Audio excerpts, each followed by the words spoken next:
శ్రీశైలంలో వైభవంగా స్వర్ణ రథోత్సవంలో పాల్గొన్న దేవస్థానం చైర్మన్ రమేష్ నాయుడు, ఈవో శ్రీనివాసరావు దంపతులు, ట్రస్ట్ బోర్డు సభ్యులు. నంద్యాల జిల్లా శ్రీశైల మహాక్షేత్రంలో ఆరుద్ర నక్షత్రాన్ని పురస్కరించుకుని శ్రీ స్వామి అమ్మవార్లకు స్వర్ణ రథోత్సవం నిర్వహించారు.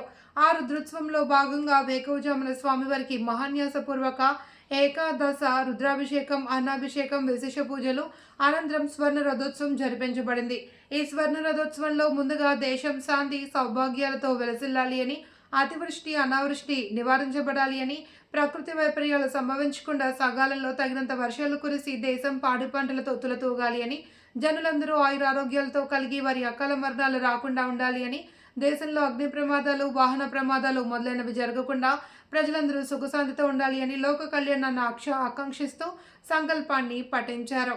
రథోత్సవంలో పలు కళా బృందాలు కోలాటం, తప్పెడ చిందులు, జానపద కళారూపాలు, సంప్రదాయ నృత్యం చేశారు.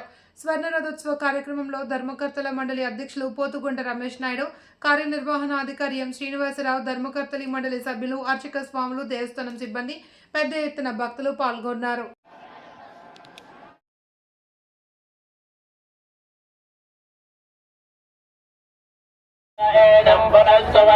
రాజ్యాయ దేవసూరా